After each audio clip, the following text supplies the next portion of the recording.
Hey, everybody. Welcome back to the Next Level Podcast. I am your host, Dr. Leslie. This is a fabulous season 2. The first episode of this season was unbelievable. We were talking about hormones and the new age of medicine, which is all about energy medicine. And this episode is a beautiful next building block to that. You know that this platform is all about really taking yourself to the next level, hence the name of the podcast, of course, and really unlocking your potential and creating your best life. And I have dedicated my entire life to mastering all of these different strategies, going through the literature and experimenting with myself so I can bring you all the best things so that you can really, do whatever it is that you want to create that authentic life and that fulfillment and that amazingness that you want and that you are, that you just are. So my guest today is Lorenzo Lazure. Welcome, welcome. Thank you. Thank you for having me. I'm very honored to be here. Yeah, no, it's a pleasure. Oh my God. So I have Lorenzo in the studio today because he is a master of many, many things. He is an inspiration to me. He actually inspired me to get on this carnivore diet that has been unbelievably transformative for me. And to tell you a little bit about Lorenzo was a former professional tennis player, right? This is back in, was it France, right? Yeah, France and Spain mostly, yeah. France and Spain. Mm-hmm. He was a 2013 U.S. Tango champion, which is incredible. He was a personal trainer. He focused on total body transformation for about 6 years, right? That's correct, yeah. And there's more. And there's more, everybody. And he's a professional airline pilot. So he's not just pretty, everyone, and a champion in all athletics. He's got some brains to him, too. Thank you so much. But what is really amazing, though, is, Lorenzo, you've been so inspiring to me, like I said, and you've been, getting to know you. You really have a mastery of yourself in many levels, and in your mind and in your sort of interconnection. But the physical aspect is also really important too. And we've had conversations about this before the show. And again, I wanted to focus primarily as we start this episode about the carnivore diet. And let's just help the listeners understand sort of what the carnivore diet is in your words. Okay, my understanding, the carnivore diet is pretty much feeding yourself with meat, all right, and the highest quality type of meat, which is, in my understanding as well, what I've been researching, understanding is, of course, bison would be the top type of meat, and then going down the scale would be bovine, and cow, and then what we call this, the sheep meat or the Mm-hmm. I mean, I'm from Europe, so some of the terms will not be exact, so forgive me for that. The sheep, the goat, the sort of the smaller beings. That's correct. Smaller animals. I would say the lamb, right? Lamb meat, and then after that would be pig. Right. As far as the fish, I'm not completely sure where the scale is. I'm sure it's high quality meat, especially if it's not farmed raised.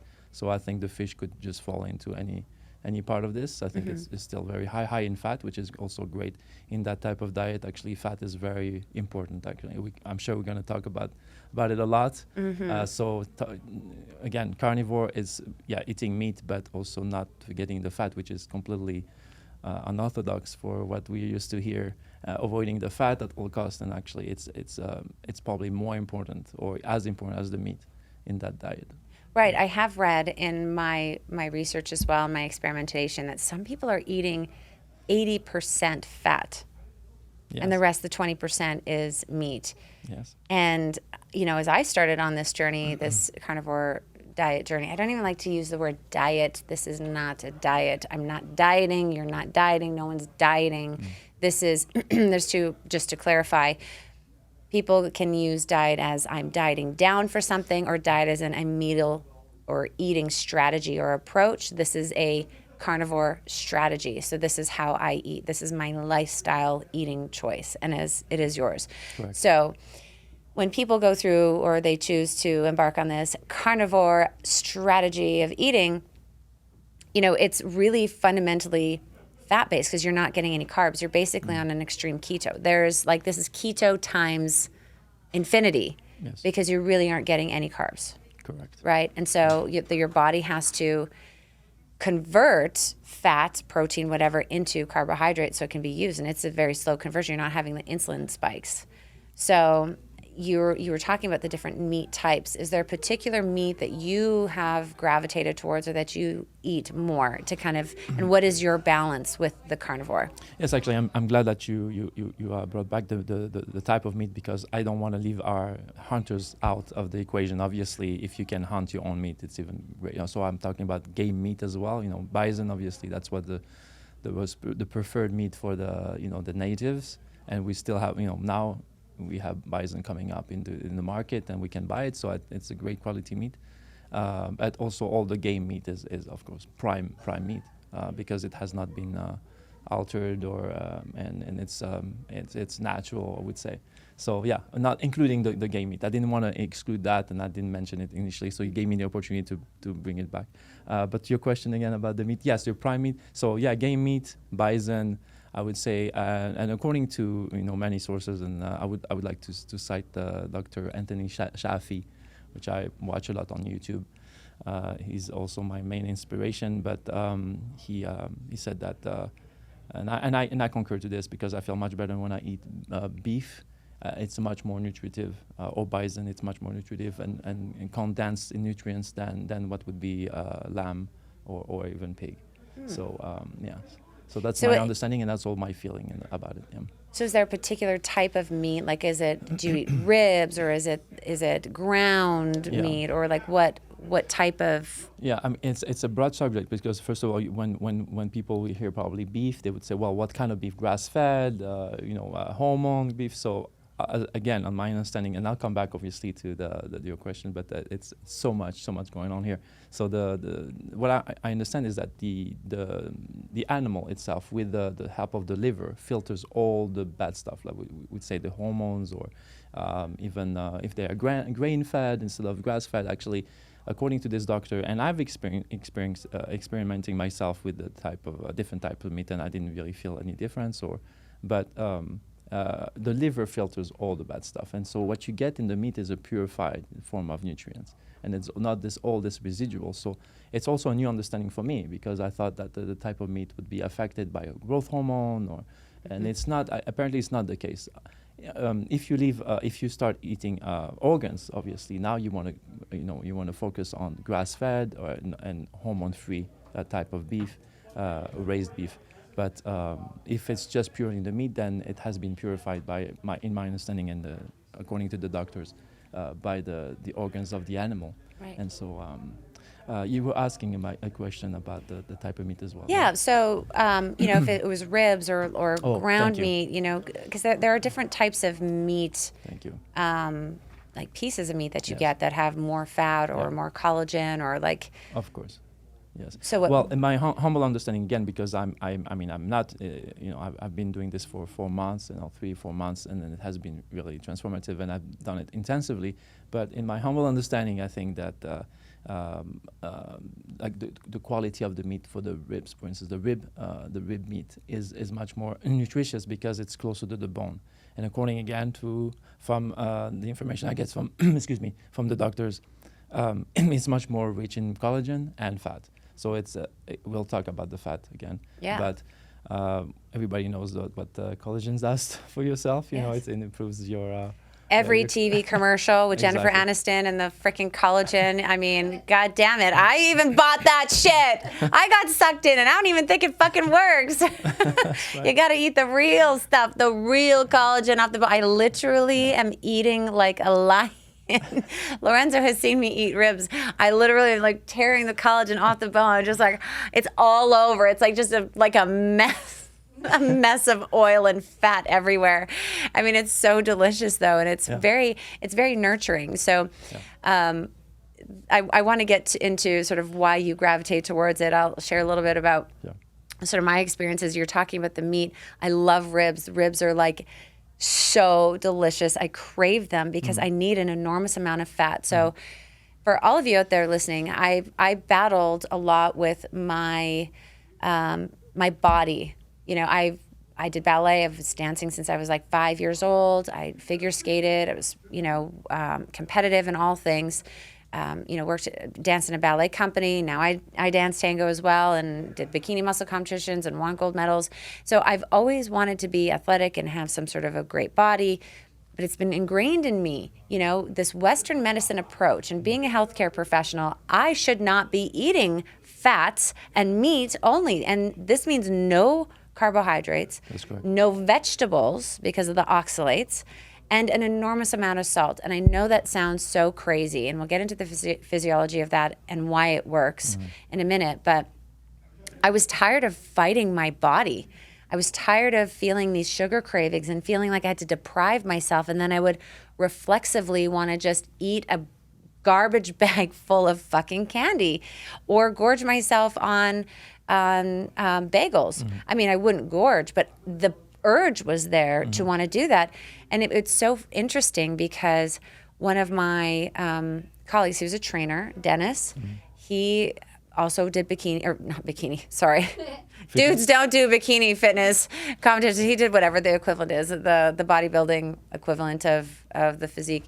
And he and I we both noticed like we carb crave so often when we were dieting down, and even when we were just living regular life. And so much so, we would actually text each other photos of candy when new candy would come out. I swear to God, over the pandemic, we were actually going to start a podcast about reviewing fucking candy because we were goddamn sugar addicts. That's how bad it was. Yeah. And I'm like, Dennis, there's something seriously fucking wrong with us. Like, we are supposed to be this representation of like bodybuilding and like, and he's a nurse. He went into nursing, and I, was mentoring him through. I'm like, why is this not working? We're supposedly doing everything. We're supposedly the most educated, but here we are ravenous for sugar. And I just said, I fucking had enough. And actually 2 years ago, I said to him, I had an epiphany. I said, you know what? I had a big ass steak, so much fat, and Lorenzo, you didn't turn your phone off. I did not. Uh-oh. Actually, I turned the volume down, and I don't know why this is still going through. It's unbelievable. It's okay. I have to razz you. Thank you. So I had this epiphany about this steak.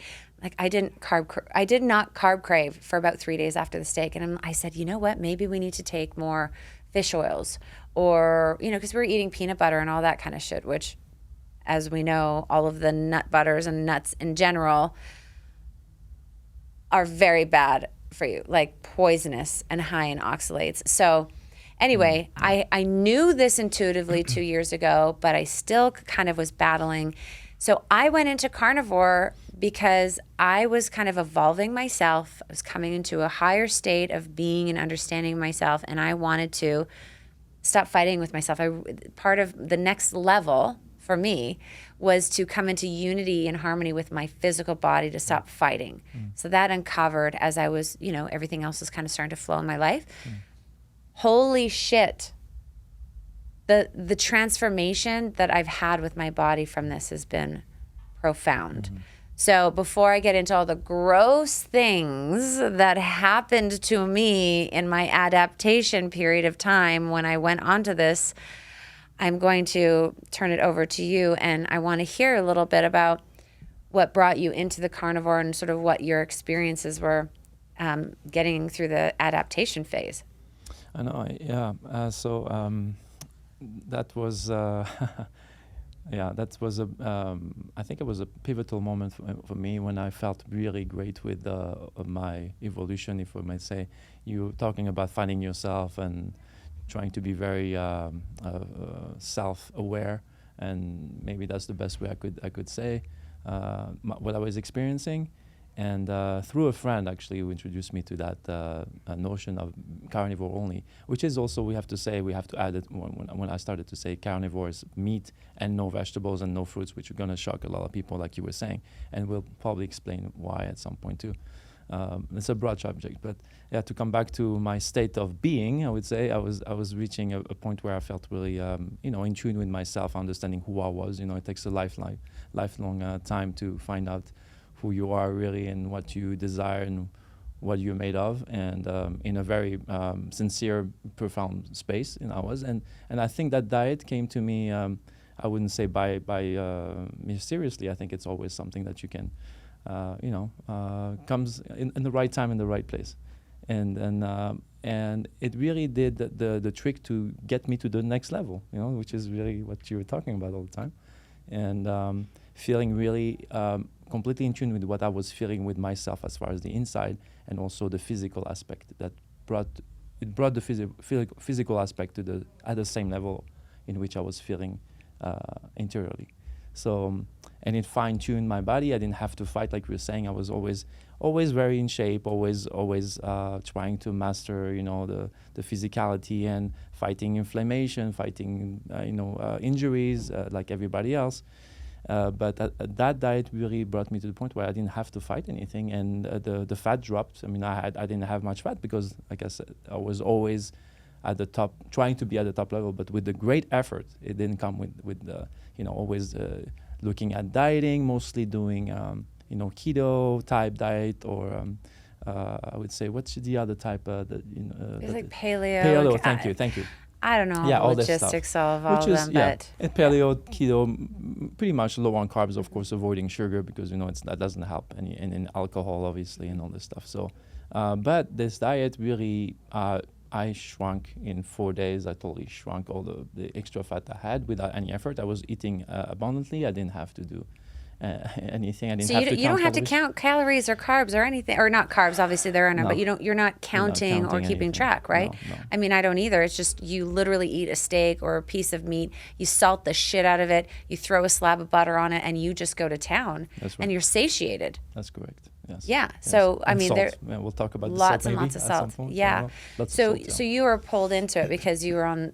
It was very similar. I think I just felt like it was the next level. I there's only so much that my inner self, like my inner guidance, whether you want to call it your higher self or just my godliness inside, felt like the diet that I was on or the eating strategy I was on was just kind of, I needed something more. I knew that there was something more. I needed to create this harmonization between where my mind and the power of harnessing my mind and connecting with my inner truth was, and my physical body was now wanting to upgrade, right? We talked about regeneration, the importance of that, and we're both into like living forever. That's correct. Truly, like being able to defy the aging process, which I totally believe is possible with everything that is now, we're discovering about ourselves and our powers as sovereign creators and all that kind of stuff. That's a whole other episode, ladies and gentlemen. But, we need to be able to pull our physical body into an alignment with where we're going. Exactly. And, there's incredible regenerative capacity with this Correct. diet. So a couple of things that I wanted to circle through, but when you were saying that you have inflammation, so this is from your dancing days, your tennis days that you had, like knee problems, tendon. Of course, the wear and tear, the wear and tear and the inflammation that compounds with age, and also the intense, physicality of whatever action or activity you engaged into. But then this diet actually allows you to lower the levels of oxalate that prevents you to actually heal during the night. I didn't know that, and so when I heard that. Because I didn't jump on it because it sounded good and it sounded, yummy to me, just to eat meat all the time. It was. Although it is so delicious to eat meat all the time. It's so good. Yes. Anyways, you're talking about regeneration, and I really jumped on it because it said it will allow you to heal during the night, and oxalate doesn't allow you. They don't allow you to heal during the night, and so eliminating that and nourishing your body with meat would allow you to do that. So I tried it. I felt, obviously there was a transition period where I didn't feel that good for 3 or 4 days, and we can talk about it. But I felt in that period of time, 4 or 5 days after all the fat dropped magically, that I didn't have the pains I used to have. Even the small little pains in the morning or working out, you feel a little pinch here and there. It was gone. It was already gone so fast. It just happened. And the thing is that it happens very fast. The body is so beautifully made. I believe that it reacted so quickly into I really had the feeling that the body was saying to me, finally you did it. Finally you found what I needed all your life. It was so loud. It's so true. And, when I was 5, 6 years old, I was underneath the table in the small little town I grew up in, eating butter, fingering butter into my mouth from the table butter. And literally this little girl like, oh, this tastes so good. And my mom is like, get out from under there. That's going to make you sick. You can't eat that. My body knew, as children, we are pure. We know what our body needs. And since that moment, I was fucking fighting myself. And, coming into this, I finally feel like satiated. I feel like that fight is over. And truly the same thing, like finally you realize what you needed to step into. And so the question then is, how the fuck did we end up here? Yeah. Where our society is now being pushed, the berries, the fruits, the, little pyramid. In Canada, we grew up with the food pyramid. I don't know if you guys did here in the US or my European fellows listening, but like you had your grains, your greens, and your meat had to be this much, and the vegetables had to be like 3/4 of your plate. We came upon this and I started researching a little bit more about how we made this transition in history. There was a time apparently, and there might be other variations or other reasons too, but as humanity exploded, there was only so much meat to go around, and we had to, there's lots of famine in our lifetimes and all over the world. And not just famine from the elements, but, people pillaging and, and stealing food from other people. So you had to figure out ways to eat when you didn't have meat. Meat was very scarce at times. So we had to adapt, and then it just sort of became a culture. I'm sure there were more intricacies and maybe political things or agendas. I don't know. Don't care. But we are here. We are here. But what's paradoxical is that, and we've talked about this before, oxalates are very damaging and prevent the regenerative process, like you said. Exactly. And they are in fruits and vegetables and these things that we are being supported. As a medical professional, I was told how to eat a balanced diet to help people lose weight. But time and time and time again, people got diseased. There were times I would look a patient in the face. I'm doing everything you said, doc. She's thin. She has riddled with cancer, chronic kidney disease. She's on all the supplements, a laundry list of medication that we were trying to get her off of. It just compounded, and I didn't understand. She was literally doing everything right. Many reasons for it, but diet and the transformation I've seen in myself and you and other people that I know have been on the carnivore, it creates such an environment of calm and harmony, and the inflammation literally goes away. And oxalates being so damaging to the whole regenerative process is again paradoxical, because we're being told to do it by healthcare professionals, yet when someone has a kidney stone, the first thing you can look at we've looked at very many kidney specialist websites. The first thing to eliminate are oxalates.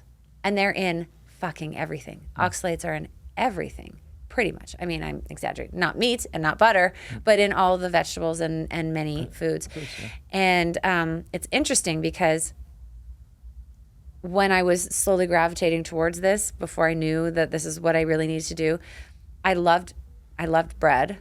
And I loved cauliflower. And those are actually some of the lower oxalate foods that exist. That's great. So my body, again, knew. So, and even with fiber, people think, well, where are you going to get fiber from?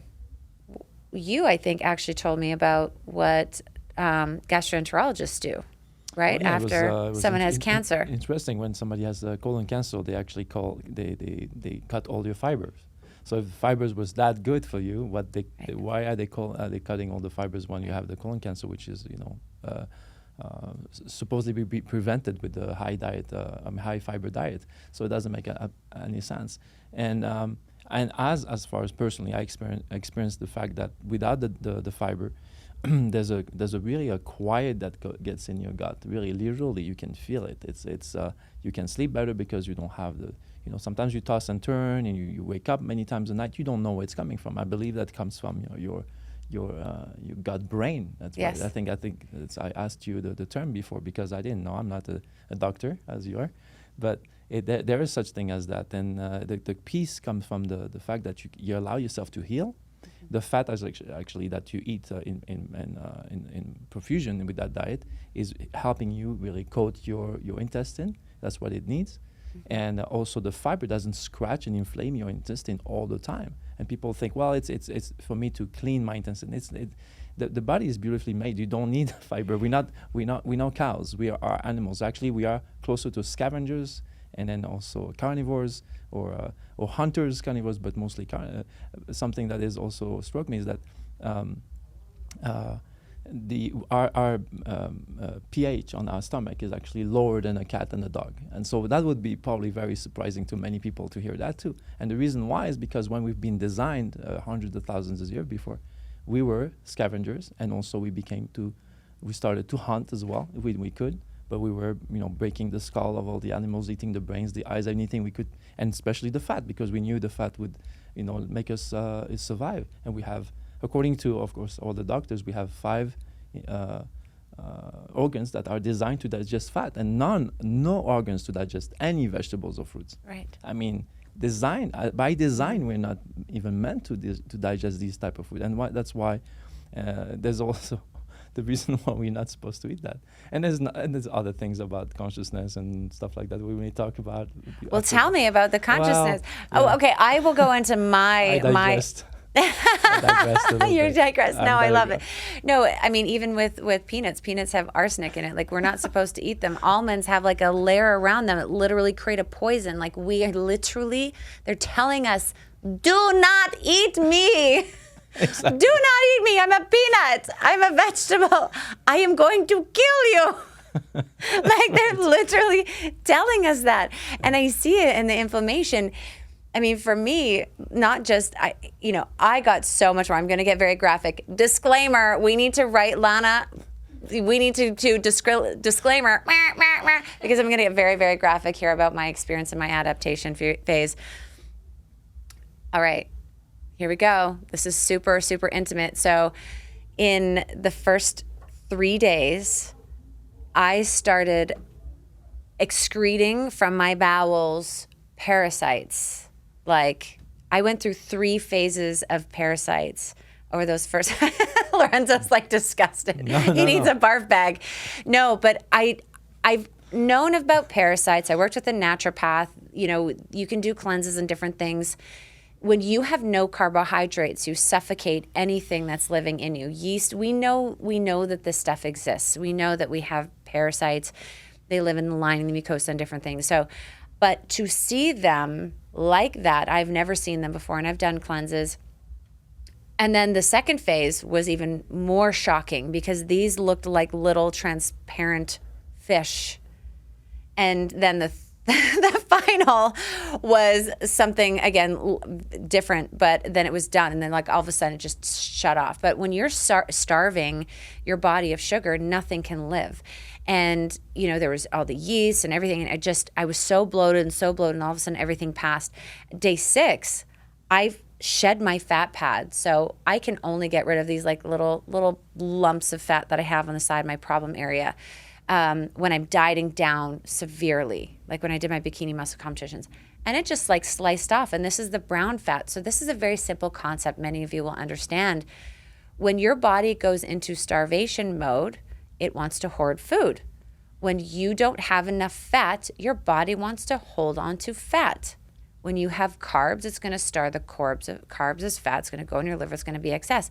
When you don't have enough fat, which we are clearly malnourished as a society of fat, we're having so much of this problem. But it's not about combining having more fat and also carbs.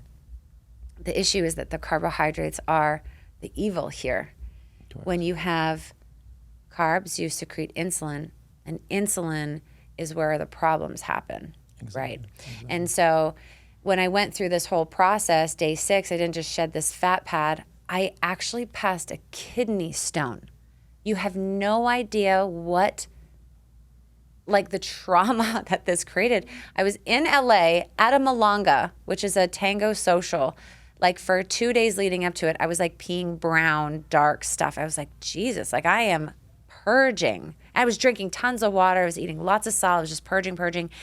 And then all of a sudden, I had this like sharp pain. And I'm like, oh my God, like something, I feel like my insides are being ripped out. I go to the bathroom. I start dripping blood in the toilet. I'm like, oh my God, it's day 14. There's no way this is my period. And then I have this excruciating pain, and I'm just like, then it releases and I feel like I'm being torn apart. And I'm like, and then I'm sitting there and the pain slowly starts to subside, and I passed a fucking kidney stone. So what was happening was the oxalates were slowly starting to break apart, because I wasn't getting any. It was breaking it apart because the pH was changing, so that this kidney stone could actually pass through me. In 6 days, my body was regenerating like a mad woman. I mean, that is powerful. Powerful. Of course.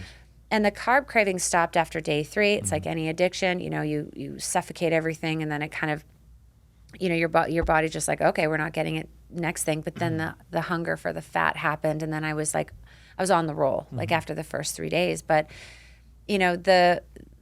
this is a for real phenomena that it is something I really want people to start questioning in themselves, or at least in their paradigm, is the way that they eat and the way they consume food and the fat and the carbs, and really educate yourself, because, salt is not the Antichrist. Fat is not the Antichrist.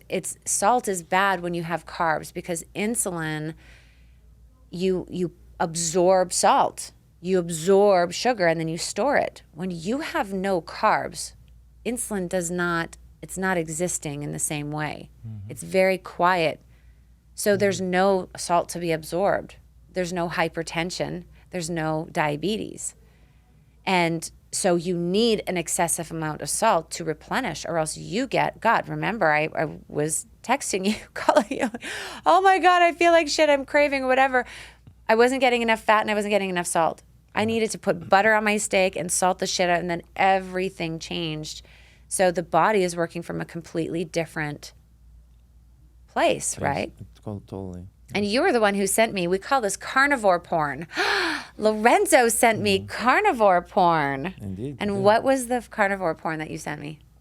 Well, what was the photo of?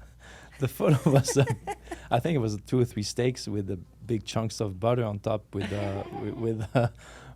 a salt, a bunch of salt, and that's exactly what we need. The protein, the fat, and the salt for the well functioning of this new system. Yeah, it was gorgeous. Yes. I know you use a very particular type of salt, though, right?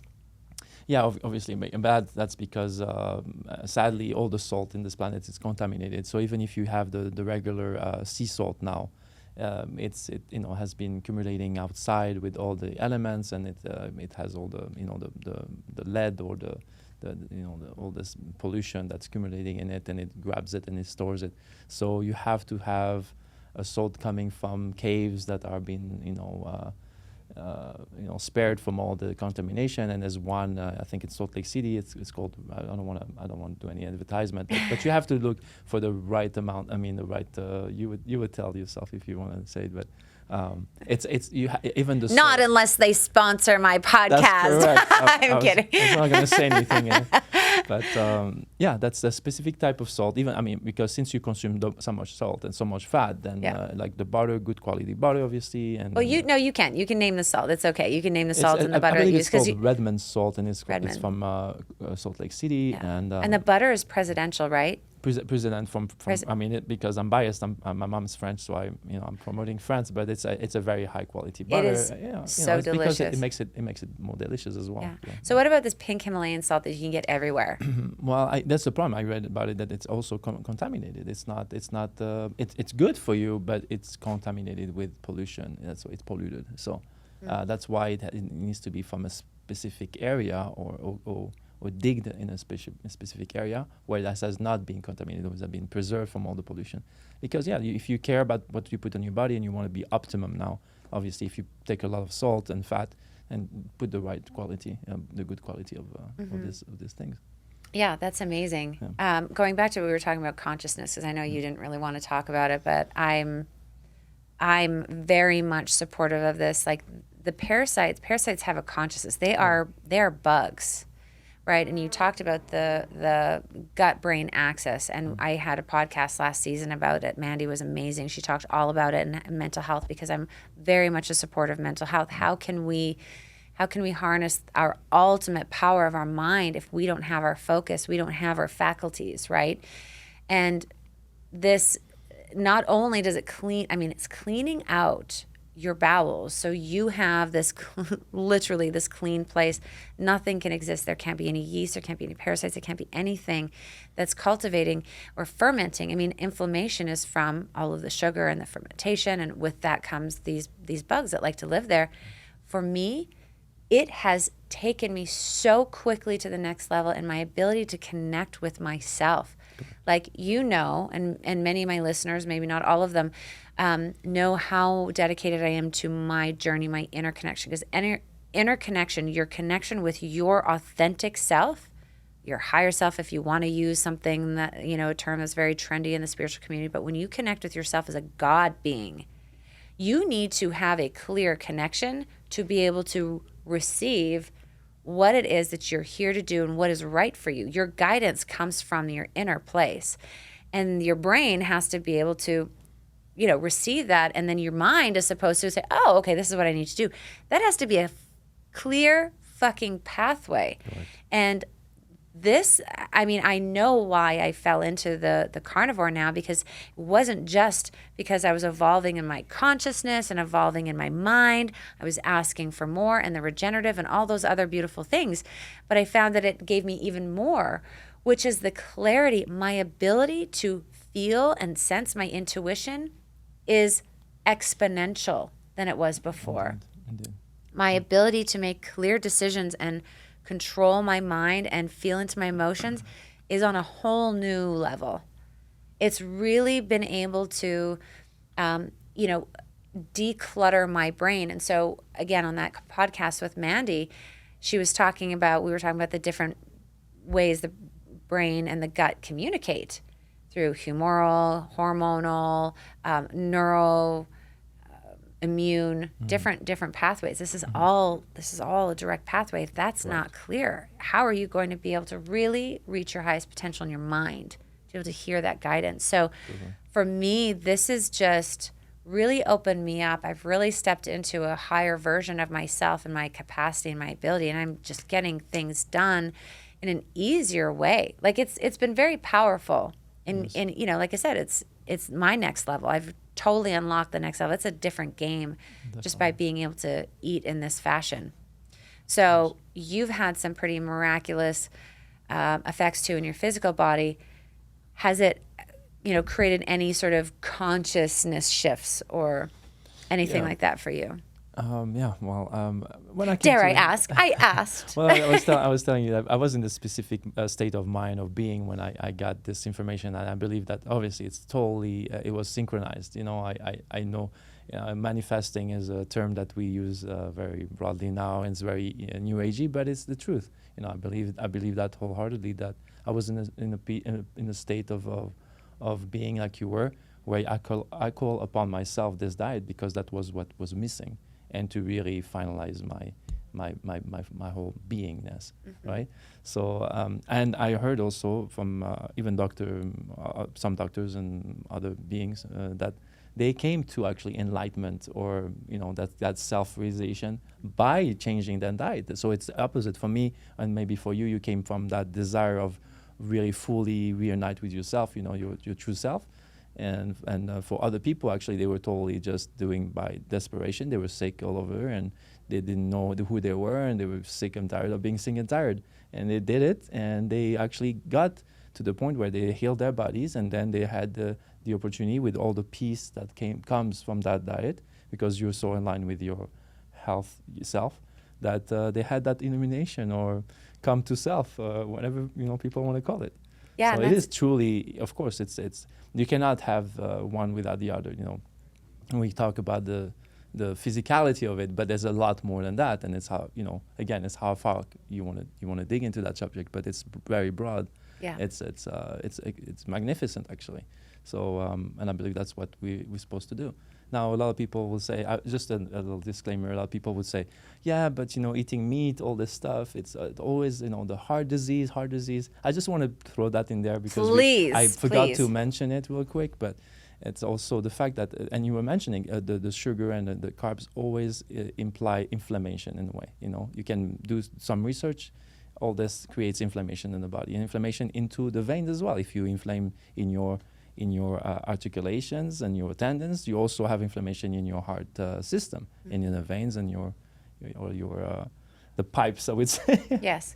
And then if you retrieve that inflammation, then it doesn't matter how much fat or you will not clog your arteries. That's right. The cholesterol comes to heal the plate start to accumulate because you have inflammation in your veins, and it comes as a defense system, but you never heal because you always do the same thing. You always eat the same thing. So your body is well designed to heal your veins, but it accumulates the plates, and at one point it gets clogged because you never change your diet. And the American diet, which is meat and potatoes, it doesn't match together. We are talking strictly meat and fat. So people need to understand that, because the first resistance I had, and that's why I wanted to mention it on your podcast, is because always like, oh yeah, but it's heart disease. It's not true. Yep. If you do your research, it's not true. It's inflammation comes, and you reduce inflammation, you take away also the diseases. But I don't want to digress on the physicality, but I know there's a lot of diseases on that too. And I'm so glad that you brought that up, because this is something me too that I was very concerned about, or not concerned, questioned about. Yeah. I wanted to make sure that I wasn't going to do something that was going to create a problem, because I don't have any health issues. So I, was, reading a little bit more about this. I know keto has been around for a long time. There's a lot more research on it, but even still, keto has some of its limitations. People still have the carb cravings. They still have the problems with it. Mm-hmm. There are not a lot of studies on the strict carnivore as of yet. Correct. And there would be a lot of threat to the current system should there be. So I am not surprised. Being a medical professional, I'm not saying anything other than that, but I understand it, because it would completely hijack the paradigm. So maybe in 17 years, when the research translates into practice, this will be a different, will be a totally different, conversation. This will be mainstream. But so people are always skeptical at the beginning, because it's new. New is scary. Innovation is worrisome. Someone has to pioneer it. And so there's many people who have pioneered it. And repeatedly, over and over and over again, I have not seen anyone or read really any testimonials, because people are always very excited to talk shit about anyone. The first opportunity they can talk shit about you or write a bad review, they are going to light it up, okay? But rarely will someone say something positive. I have not read any negative testimonials about someone who is committed fully to the carnivore diet, except healthcare professionals and people warning against it because there isn't research on it. Right. So I'm expecting to have lots and lots of people shitting on this if this is a bad thing and people are getting worse, but I'm not getting the case. Mm-hmm. In fact, the opposite is happening. People are coming off of their diabetic medication. They are reversing diabetes, because if you're not secreting insulin, you're not having the whole carb thing, this is not medical advice. I'm not telling you anything. Again, another big disclaimer. But people are having serious transformations in their physiology because they're giving themselves a break. Even if it's not a long-term thing, although it can be, my belief at this point is it can be a long-term solution for people. Because again, like you said, if there's no sugar, there's no inflammation. If there's no inflammation, nothing is going to stick. Nothing's going to stick to your bowels. Nothing's going to stick to your arteries. And we know that diabetes, is sort of the beginning of all of the metabolic syndrome and all of the cascade. So you eliminate the process that creates that, then the whole thing gets deconstructed. It's very simple, and that's what we're seeing in the trend. So I'm really excited about bringing this forward for people. Again, this is what I'm doing. It's been transformational for me. Something to investigate for yourself. Don't make any decisions without really educating yourself. It might be a little difficult for you to get a healthcare professional on your side, although they are out there, but start educating yourself at least. Start, really step back and analyze what you're doing now, what your goals are, what you want, and look at something like this, maybe with a little bit more of an objective mindset. This podcast is all about pushing your limits, right? It's about unlocking, and that means having an innovative, curious mind and being willing to step back and really take a look at things with hard truth. So hopefully that will be very helpful for you. Now, this new season is all about game show, getting to know you a little bit. I know I have a little bit of time left. Sorry, Lana, I'm going to go over, but we have to do the game. We need to get to know Lorenzo a little bit more. Wow. All right, so I have my computer because I forgot to print out my list. So I'm going to pull it a little closer. So I have a pinwheel that I ordered. It's like literally a spinny wheel that I'm going to have a bunch of different games on when I get to that point in the season. But I'm going to have everyone like spin it. We're going to do some really fun things. But we're going to do this Q&A like I did with the last session because I thought that it was pretty fun. Are you ready? I don't know. Are you ready, We'll Lorenzo? Oh, my goodness, if my computer opens up. Okay, here we go. All right, it's rapid fire. We do, you know what, Lana, as a note, we need to do like a little bit of theme music when I do this. Like Jason music. Like, yeah. We'll throw some like eerie music, like pressure music, like the most pressure music that we can find to really make them sweat. I'm getting nervous already. Really make them sweat. Okay, you ready? Okay. Yeah. I don't know. Reality TV shows or documentaries? Documentaries. Dancing or singing? Dancing. You are a good karaoke. Let me tell you, he's an amazing karaoke singer, but he's an amazing dancer. Makes sense. Cats or dogs? Now cats. Why cats? Personality. Oh yeah, elusive, spiritual, loving, very loving, but on their terms. On their terms. They choose you. I like that. I like to be chosen, not just be. Okay, I love you because it's my nature. Because I love everything, and I'm just a dog, and everything is pretty, and rainbows are pretty, and bubbles are pretty. I want to be recognized. Ooh, okay, I see you. If you could have any superpower, what would it be? Oh my God!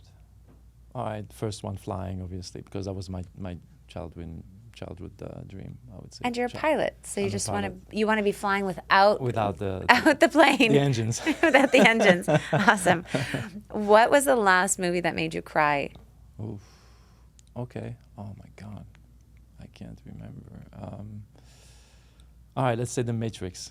I didn't really cry, but I got emotional. It's like overwhelming. Overwhelming. Which one? The first one. The first one. Yeah. And then for the same reason we talked about, pretty much. People will make the connection, maybe. We'll see. We'll see if they make the connection. Yeah. We'll see. We'll see. Comment to us if you make the connection. This one's a good one because you have places in the mountains and the ocean. Mountains or ocean? Oh, that's... Okay, I will say ocean because I was born close to the sea and that's my stuff. The mountains just cried. Yeah, but... It's like a child. You can't pick a favorite. Exactly. But we all have one. I have to play the game, so I have to choose, right? You have to choose. Yeah. Okay. Ooh. Okay, so when you're not doing carnivore, so Lorenzo, you do cheat days. Oh, of course, yeah. Of course. So not everyone on carnivore does, but you like to refuel because you're really hardcore. You're really strict. Yeah. What is your go-to comfort food? Oh. So like when you want to like gorge yourself. What food, you would say. Like comfort food. Yeah, like probably a carb, right? A carb, Italian food, any type. Pasta, pizza, yeah. Italian food, yeah. That's ice cream. And then, when you talk about dessert, then it will be chocolate. Anything, whatever your comfort. Like if today was carb load day, what would you? I would go with Italian food and then chocolate cake at the end with ice cream and cream. Yeah. Nice. Oh yeah. What was your favorite book of all time? Oh, okay, my book of all time. Oh, that would be. It's a spiritual book. What is it? It's from the New Earth. I mean, that was transformative to me initially. That's why. That's Eckhart? Yeah, Eckhart Tolle. Yeah. But Okay. it's not. I mean, yeah, it was. I think it was impactful for me initially. That's why I remember it as my best book. But there's Okay. many of them. Okay, and this is the last question. What was the most impactful quote or excerpt from any of the books you read? Most impactful in your life? Maybe it was from Eckhart's book. I think the most quote that I have really focused on all my life was "Know thyself," and I don't know if it comes from a book. I mean, it's Greek, right? I mean, I think it's there's a specific term now. I don't remember how it's said in Greek, but it's "Know thyself." That's the quote that really is more ingrained in me. Know thyself, because then it pushes you to really know about everything, right? Know thyself is knowing everything. Ooh, that's a whole episode too. Knowing thyself. That's what we're here for. All right, that's it. I hope this was informative. I'm so passionate about this carnivore thing. I'm going to keep you guys updated. I'll probably be posting more about it too.